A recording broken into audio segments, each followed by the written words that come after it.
Hello, everybody, and welcome to Mondoid, your one-stop shop for all things Project Zomboid. And this week, Alien Isolation unlocks in 33 minutes. Sorry. So this is coming out on Tuesday, but I am recording it on Monday. This is being written 33 minutes before Alien Isolation Unlocked. It was actually coming out a day early on Steam, which is really exciting for some people like myself. So they kind of were excited to play it, seeing that one of the writers for Project Zomboid actually was one of the writers for Alien as well. So needless to say, they're excited to check it out. But there's actually, though, a short blog this time around, something worth discussing and something that really is exciting for me as a player who's put hundreds of hours into this game and who has put it away for a little while for a number of reasons, and this one being one of the biggest ones. We'll get to that at the end, though. Let's just talk some general stuff. So hotfix 3 for build 29, the I will back up my save branch is out. It looks like it's fixing some much needed stuff. They fixed some missing zones for foraging. They fixed some non-trapping XP and multiplayer. Fixed no rain when building a wooden floor and standing on it, and fixed server pause causing lag on player join. So some just general bugs have been picked away and picked clean by the developers this week. You can read everything that's being changed, though, of course, at the link here. And as always, I suggest highly that you come to the blog yourself, read it yourself, and click the links that are there. One of the bigger things is that the game is on sale, though the sale may be over by the time this blog goes up, or this Mondoid ends up going up. It's 40% off. It's so it's $8.99 on Steam, or your regional equivalent, which is just about how much I ended up paying for it back in Alpha 1. And they do talk about how the minimum price promise. They wrote this thing a while ago, and I would suggest clicking it. It reads why they will only go down to a certain price until 1.0 comes out and all that good stuff. And this explains why 40% is all you're ever going to get until the game gets 1.0, or at the very least goes up in price for post NPCs. In short, it's very important to us to reward the early adopters of our game and not undercut them with sales while the Steam is still in early access. Basically, people like me and everybody who paid $8 for the game back when it was on Desura, back when it was like first released and it was really nothing more than a proof of concept. They don't want to cut the price so low that those people who adopted really early are ending up paying more than the people who are getting a more complete product now. They will cut it lower eventually during 1.0 big sales. I mean, you can expect eventually you'll see like 75% off kind of sales on Steam when the game is fully released. But right now, in its current state, they don't want to undercut the early adopters. That being said, you're still getting the game for $8.99, which is pretty much the price that we picked it up for when it first came out. It's $1 more expensive. So if you did end up picking up on the sale, good grab. It's well worth it. They keep updating the game and everything, so it's not like you're buying vaporware or anything. Really, really worth it. So, all that being done, let's talk about what I'm most excited for. And as you could probably read right here, it's the fix the late game by killing people before they get there. So one of the big issues with the game in its current state, as it is once you start getting good at the game, and I mean really good at the game, and I'm not tooting my own horn, but I would really say I'm pretty fucking good at this game, whether you think I play poorly or not.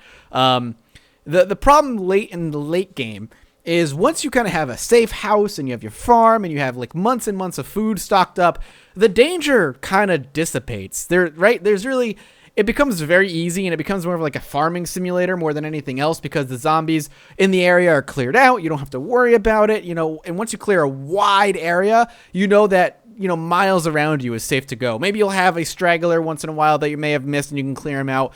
But the migration in the game and the zombie density, once you hit that late game, is no longer really a problem. And even the migration itself needs a lot of work, which they're very aware of. And this has been a complaint for a lot of experienced players and people who have been with the game for years now. And this is something they are addressing and looks like they're going to be fixing sooner rather than later. You can read all about it here. They make a big post, but basically what they're saying, instead of difficulty scaling down as the later you get, they want it to scale up. So, maybe you're like 2 weeks into the game, instead of having like a fridge full of, months and months and months of food, you're still looking day to day to get something to eat. And a lot of that boils down to as well, the whole idea of loot being a little overabundant. I mean, I played twice. I did 2 series on extremely rare loot, as rare as loot as you could make it. And I was still walking away at the end of every day in game with like pockets full of food and weapons beyond. Like in the current playthrough that I pretty much finished up, I still had I had 2 spare axes, 4 spare baseball bats, a farm, as well as a refrigerator and drawers full of canned food. It was ridiculous. I couldn't even go through all of my perishable food before it rotted away. That's how much food I had on the rarest of rare as can be. Now, some of it could be chalked up to that I just know how to play the game and I know where to look and I know how to store things.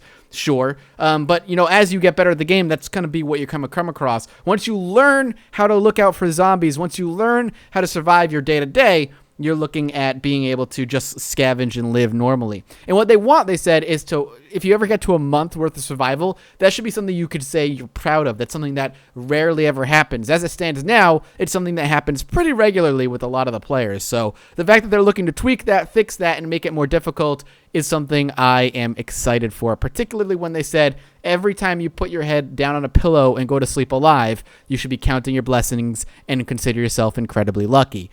I'm really happy that they put that in there, because as it is now, as someone who has hundreds of hours into the game, it's kind of just an exercise in repetition for me, and I know how to start, I know how to get to the middle, and I know how to get to the end game of the game without even really looking.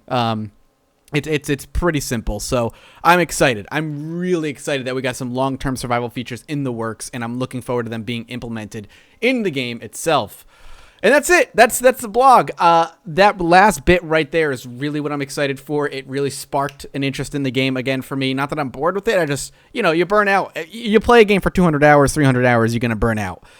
So I'm really looking forward to that difficulty spike and jumping back into the game head first. The Zomboid is a game that has had me like no other game has ever had me, so I'm looking forward to some new stuff coming into the game. But that's going to wrap up this Mondoid. I'm going to go back and play some more Alien. Hopefully you guys have been watching the series I have up on the channel. So if you're a once-a-weeker, I will see you next week. If you're a regular, I will see you later today. And as always, I will see all of you next time.